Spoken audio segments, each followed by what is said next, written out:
Really quick, everybody, this entire video will be timestamped, so if you don't want to watch the whole thing and just jump straight into a different topic, please check the pinned comment and check the little red bar right down below you. Again, this entire video will be timestamped. I appreciate you guys watching, whatever part that you liked, and if you're sticking around, guys, hello, everybody, and welcome back to another video. I just knocked over my headphones. If you are new here, my name is Kyle. I am your guy with too many YouTube channels, and welcome back to the weekly news recap of everything that you missed in MMA.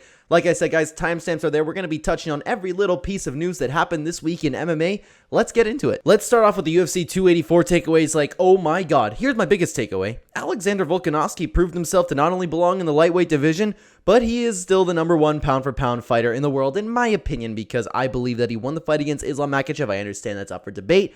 What else did we take away, though? We took away that Jack Della Maddalena is part of the UFC rankings. He belongs at the top of the division.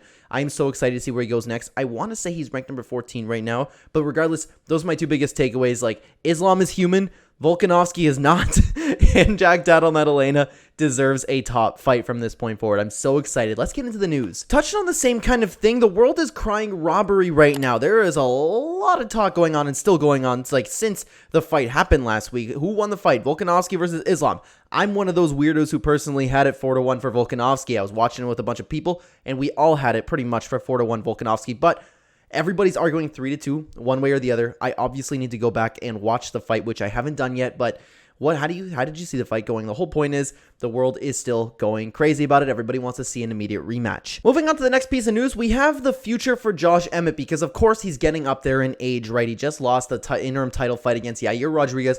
We all know this, but what's next for Josh Emmett? Josh Emmett says his spirits are not crushed, and this is only going to motivate him to come back better in the future. So if you're worried about Josh Emmett, if you're a big Josh Emmett fan, if you want to see him fight again, looks like you're going to see a lot more Josh Emmett lately, and he still can beat a lot of people at featherweight. He's still a top fighter in the division.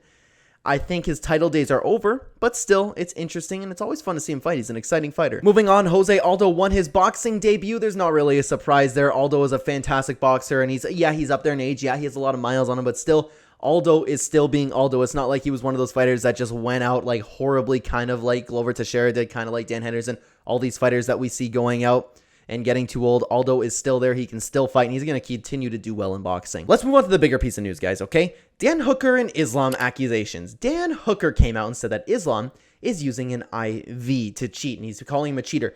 This blew up the whole internet because people were like, oh my god, we need to see a rematch. We need to see a rematch. Is Islam cheating? Is Islam a big cheater? Did he use an IV? Did he rehydrate illegally? But then it came out later on that apparently, and this is the information, I'm recording this the day before it's coming out. So far, the information is Ali Abdelaziz came out and said that fighters can use IVs as long as it's by a medical professional, and that's something we'll talk about a little bit later in the video. But still, the whole world is going crazy right now, and it seems like Volkanovski and Hooker know about this, but Volkanovski is staying silent. Dan Hooker is speaking for Volkanovski.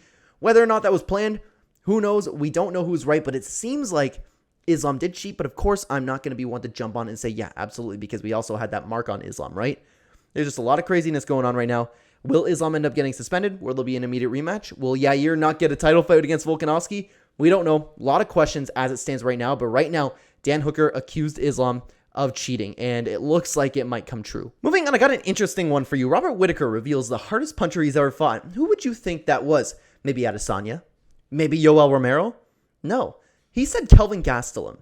How crazy is that? I thought that was like, it's not really making news, but I thought that was pretty interesting because I was making the rounds. I saw a few Instagram posts about it. Kelvin Gastelum, man.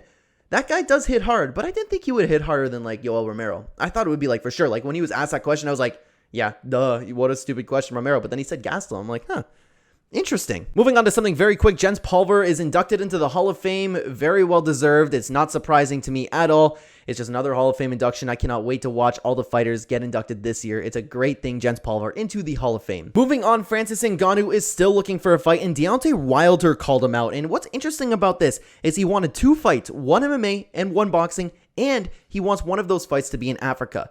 This is something I can see Ngannou taking, but who knows with Ngannou at this point, because he's going to be like, I want more money, I want more money. He'll probably get a lot of money, but I don't know. Francis does seem a little bit difficult to negotiate with. Regardless, I don't know the details for it. Deontay Wilder officially called out Francis Ngannou. Will Francis Ngannou take it? Will Francis go to boxing? Who knows? I would imagine so. I would lean towards that, but I was kind of thinking Bellator or the PFL, especially since Bader called him out, right? I just want to see the guy fight. I want him to sign somewhere. What's he doing? Moving on to the next one, guys. I can't show this to you because it's definitely copyright, but you got to go and find this. Volkanovski versus Zuckerberg VR. That is incredible. It's two guys put on a headset, Volkanovski and Mark Zuckerberg, of course. They're put on the headset and they're sparring virtually, and the background's changing, the scenery for it's incredible. I don't know what this game is. I don't know what program it is. I don't know what headset, but it looks beautiful. I wish I could show you guys, but you guys need to go check that out for yourself because I will definitely get copyright strikes for it. Speaking of Volkanovski, the next piece of news I have for you is Volkanovski is not ruling out the idea of moving up to 170 one day. As far as I know, he hasn't touched on the idea of moving up to welterweight. Maybe he has, and I just haven't heard about it because this kind of seemed out of the blue and nobody else is talking about it. He likes the idea where he's not sure about it. He specifically said that he does like the idea of going up to 170 in the future. Here's the thing. I was sure he was going to lose against Islam. I thought he was going to get stomped. I thought he was way too undersized. But I'm saying the same thing. Like, man, you're going up to 170. There's no way he does well at 170. No way. Like, I understand he's proven himself to not be human and just be one of the pound-for-pound goats. But there's no way he can fight at 170, dude. I cannot see that happening. But he might prove us wrong again. It'd be cool to see. What if Volkanovski goes up and fights Leon, gets that title, but not Makachev's? That would be wild. Moving on to your Tyron Woodley fans. He is returning, and he wants to fight in both MMA and boxing this year. He has nothing signed. He's just ready to fight. He wants to do MMA and boxing. He's not retiring from MMA at all. He's just not fighting in the UFC anymore. So that's some quick news for you. If you like Tyron Woodley, he's going to fight soon, hopefully. Moving on, we have a little bit of depressing news. Poliana Botelo has been diagnosed with cancer. That's sad, and I don't have too much else to say about it. I just hope that she gets the help she needs. She can beat it. I don't really have too much else to say about that one. It's just really sad. If maybe you guys could keep her in her prayers. Moving on to upbeat news, happy news though. Bryce Mitchell is back. I love watching Bryce Mitchell fight. That's always a great time. He's fighting Johnathan Pearce on May 6th. That's a winnable fight for Bryce Mitchell. I feel like he will win this. I feel like it's a good matchup for him, and I think he'll get back at it unless he doesn't have a chin anymore from the last fight, but I don't think that's the case. It's not like he got like cracked and knocked out, really. He got rocked a lot, but still. I feel like Bryce Mitchell could take this one, but regardless, I love watching him fight. Johnathan Pearce is exciting as well. I can't wait to see the fight. Moving on, the internet blew up again with this news. Volkanovski remains the pound-for-pound king. Here's my problem with it. I believe Volkanovski still is the pound-for-pound king because of everything that he's done. You know what I mean? But this fight that he just had with Makhachev was number 1 and number 2 pound for pound. But did Islam deserve to be at the number 2 pound for pound? That's the big thing, right? The whole point of the fight was who is the pound for pound king? Who's going to win it? And Islam won that fight. Shouldn't that make him the pound for pound number 1? But no, the official rankings say that Volkanovski is remaining at the pound for pound number 1. I don't know if I agree with that. But if it was up to me, I thought Volkanovski won the fight. I still think he's the better fighter. I believe him to be the number 1 pound for pound fighter. But I don't know if that's the right thing to do after that fight. Does that make sense to you? I hope you're understanding what I'm saying. So guys, comment down below who you think should be the number 1 pound for pound. Oh, and this is what I was talking about earlier in the video. Della Maddalena is ranked number 14 officially. Broke into the rankings. I cannot wait to see this dude fight next. He looks like he can be a title contender one day. I'm excited for it. He looked great so far, and I watched his interview with Ariel. Man, the guy's so likable. I really like him. I'm so excited to see what happens next for Della Maddalena. Moving on, Anthony Smith has been talking again. He wants a 195-pound division. At least it's not like the 165 people have been talking about, right? Or was it 160? I think it was 165 people were talking about a long time. This is the first time I've heard someone want a 195 division. It kind of makes sense. I feel like there'd be a little bit of a lack of talent there. I don't know if the 205ers would like kill themselves to get down to that weight and then they'd be oversized there. I don't know. I feel like the divisions are good the way they are right now. The only one that I'd be open to is the one where it's between 155 and 170. That one I like. But I don't know about 195. Let me know what you guys think about that again. Big news after that. Jalen Turner lost his opponent, and guess who stepped in? Mateusz Gamrot. Oh, is that a good fight? Oh my God. That's probably the biggest news out of everything that I have written down here that I'm excited for. That fight is going to be an absolute banger, assuming Gamrot's in shape. I hope he's in shape because I love watching Gamrot fight. I love watching Turner fight. This is going to be a banger. I have no idea who's going to win this one. I would lean towards Gamrot, but I don't know what kind of shape he's in. Oh, that's a toughie. That is a toughie. Regardless, I cannot wait to watch that fight. I'll be cheering for Gamrot because I'm a big fan of him, but Turner's awesome too. Got another interesting one for you. Charles Oliveira started an OnlyFans.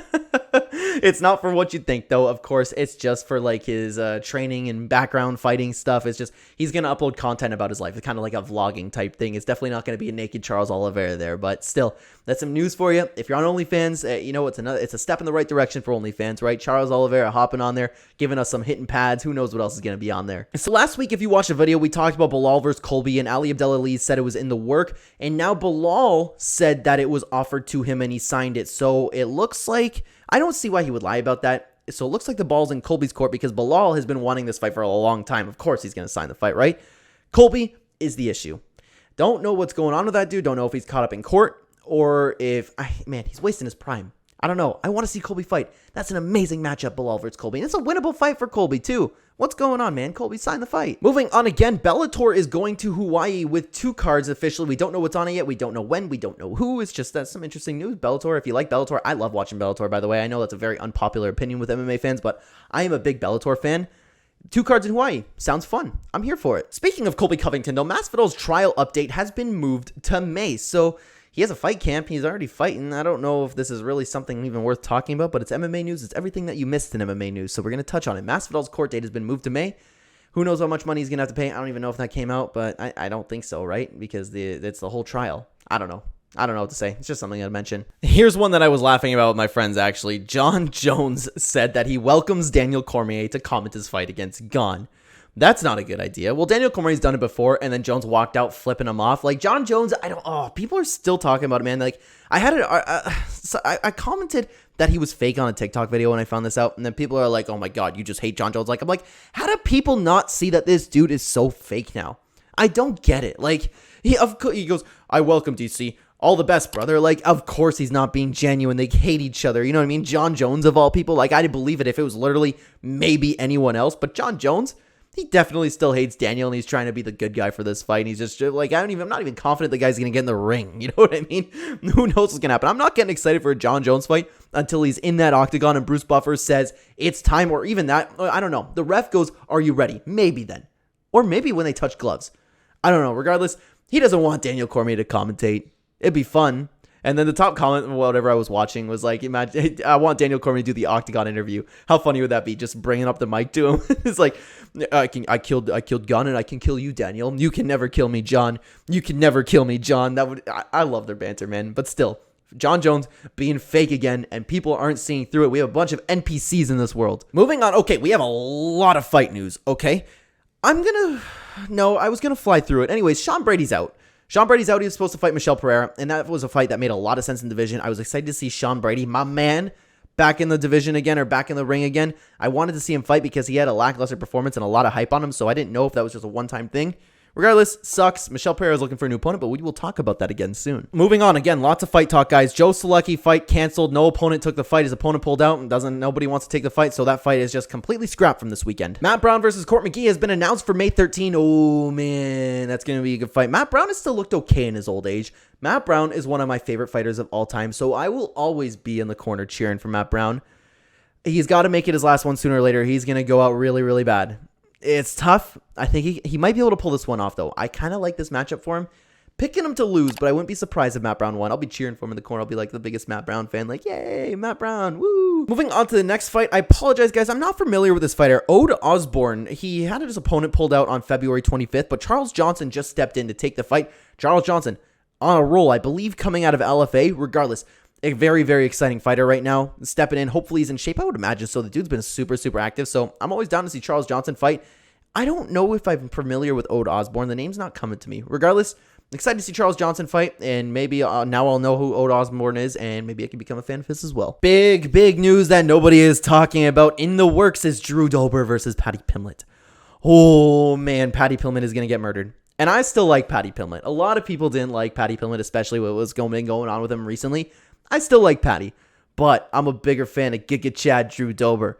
Oh, man, is he going to take Pimblett's head off if that fight gets signed? Oh, my God. That's not a fight that Paddy wants to take. He needs to fight somebody. Well, Dober, he's unranked, right, Dober? I think so. Regardless, Paddy needs to fight anybody else. They're going to get into a slugfest, and Dober is going to win that slugfest. Dober doesn't lose those slugfests. So, especially with Paddy. And Paddy, we don't know how his match is up with Dober. No, it's not. I don't like that fight. Don't like that fight, but I like it for Dober. He's going to get a lot of exposure if he beats Paddy Pimblett, right? So, excited for it. That's really cool. I hope that fight gets done. Speaking of exciting fighters, Chris Barnett versus Chase Sherman announced for UFC 287. Man, heavyweight's always going at it. Chris Barnett, one of the most fun fighters ever. His last fight, man, was so hype. Chris Barnett's always a good time, so I cannot wait to see him fight on a great card, too. Moving on, more fight announcements, guys. Like I said, Kai Borhalo, and I apologize to pronounce that wrong, versus Michael Oleksiejczuk. That was not even close to how it was supposed to be, and I promise I wasn't making fun of the name. I really don't know. Oleksiejczuk. April 29th. I don't know that fighter. I know Kai, though. Excited to see him fight, and I apologize. That probably sounded like I was being disrespectful. I didn't mean to be. I just don't know how to pronounce the name. I'm sorry. Moving on to some more Bellator news. Sarah McMahon signed with Bellator and is having her debut on April 21st versus Arlene Benko. Sarah McMahon, if you like watching Sarah McMahon, very good fighter. I don't know how she's going to do in Bellator, though, especially at this point in her career. Anyways, if you want to watch her fight, she's in Bellator. It's going to be a good time. I'm going to tune in. I love watching Bellator. I like it. Moving on, we're going to talk about this one very quickly. Carlos Mota is suspended by USADA for 2 years and fined, I want to say it was $2,000. I don't remember. I didn't write it down for some reason. I don't know why. So there you go. USADA got another one. Moving on, something interesting. John Jones speaks on Cyril Gane. Finally getting a little bit of out of John Jones. That fight's been like relatively quiet, eh? Maybe that's because of the upcoming fights. They're pretty good. Regardless, I need to hear more interviews. I want to see a press conference. So John Jones said that Cyril isn't nearly the best striker that he's fought. He's named Thiago Santos and other fighters that have been much better than Gane at striking. Gane's a good striker, okay? Is he the best striker that John's fought? Nah, I'd say that probably goes to Gustafsson, right? Maybe Lyoto Machida? No, I'd say it's Gustafsson, especially in that first fight. Regardless, Gane is a fantastic striker, especially for heavyweight. It's not the fact that Cyril's a good striker. It's the fact that you're going up to heavyweight with such a fast heavyweight. John's probably going to be really slow. We can talk about that forever. Regardless, it's interesting. It seems like John's still very confident in himself, and that's interesting to me. Okay, moving on again. The official IV rules have been released. You can take it if medically necessary and administered by a professional. That's come out later in the week. That's come out recently, like we were talking about earlier with Islam and the Dan Hooker situation. So that's the official rules, and that's coming from Jeff Nowitzki. So maybe even if Islam did take an IV, unless that didn't happen, like it wasn't administered by a professional or medically necessary.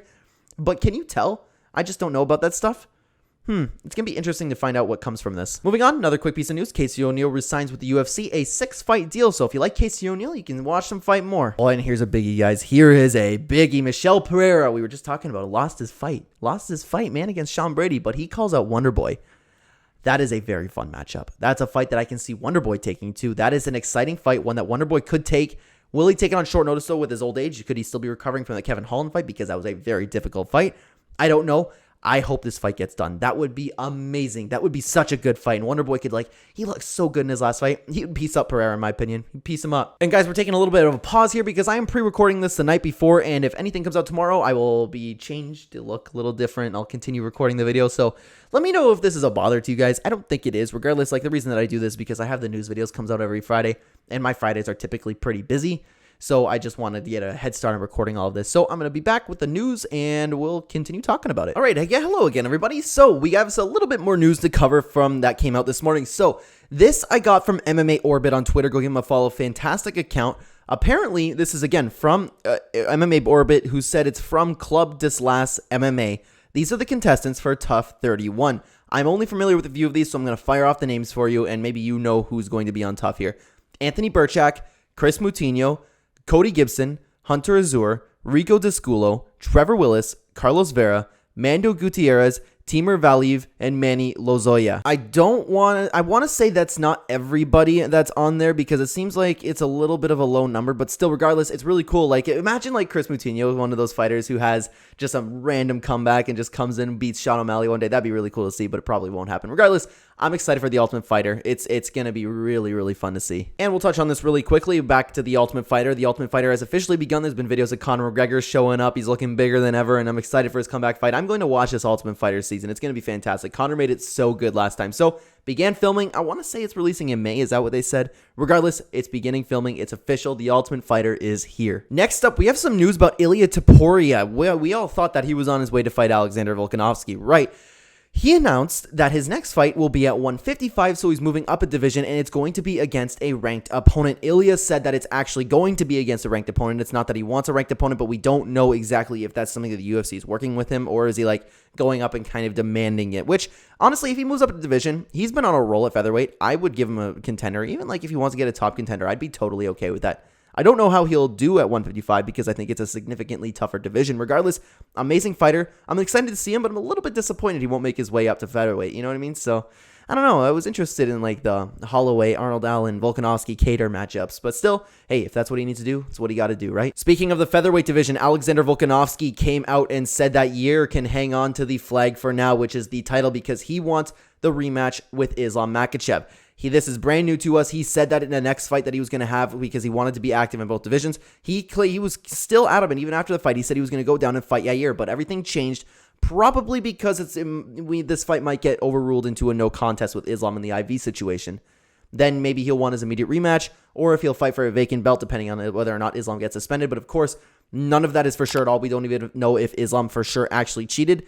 Looks like he did, but still, we can't say for sure. Regardless, Alexander Volkanovski, I understand why he wants a rematch, but he's got to keep his word, man. He's got to fight Yair, take care of that, then come back up to lightweight. So maybe, who knows how long it's going to take for all this to get solved, you know what I mean? So that's news for you. Volkanovski wants to stay at 155, get a title shot, a rematch with Islam Makhachev. Next up, Yuri Prochazka came out and gave us an official return date, and it's not a specific date, but he's going to fight at the end of the summer, which is really cool. This isn't new. He said that he was looking to come back around then, or even maybe just a little bit later than that. I want to say he said September or October or the end of summer, but now it's for sure going to be the end of summer. He's going to fight, and Dana White already said whoever has the belt at the time, which is definitely going to be Jamal Hill. He's going to take on Jamal Hill. So and I think he's going to steamroll Jamal Hill, man. I'm excited to see him fight, and I like Jamal Hill too. So it's going to be really, really fun to see Yuri Prochazka back. I'm probably going to get his title. And guys, before we go today, I'm going to give a preview of the fight night. As far as I know, I believe everybody has weighed in now. Everybody made weight so far. I'm really, really excited more than anything to see Jim Miller fight. He is one of my favorite fighters of all time. I hope he gets a win and keeps going on a roll until UFC 300, because he wants to fight on UFC 1, 2, and 300, which would be totally awesome. And I don't know, man, he's getting up there in age. I don't know if he's going to win this fight, but regardless, I'm excited to see him. And I'm actually excited for the main event for once, because usually, especially because of the lack of the divisions, lack of skill in the divisions, I'm not excited for the flyweight division. Or is this fight at 115? I actually don't know. Regardless, both weight classes, unless it's at the very top. I'm excited to see how Erin Blanchfield does. I'm excited to see her against a contender like Jessica Andrade. I don't know how that fight's going to go, but it's going to be a good card. Everyone's been really, really hating on this card right now because it has a bunch of no-names on it. But these are the best cards to watch, guys. These are the best cards to watch because it's all these fighters who are getting, you could say underpaid, and they just want that 50K bonus so bad that they just go at it, and these cards end up being the best ones ever. So don't miss this one if you were thinking about skipping it. I can't wait to see Jim Miller fight. And with that being said, that is all I got for you today. Thank you so much for coming into the weekly news of everything that you missed in the MMA world. We do this video every single Friday. So if you are new here, subscribe to the channel if you'd like to see more and hear more fight talk about anything MMA related. Hit that like button. Comment down below about what you thought about everything about the news this week. And thank you so much for watching, everybody. I will see you in the next video. Take care.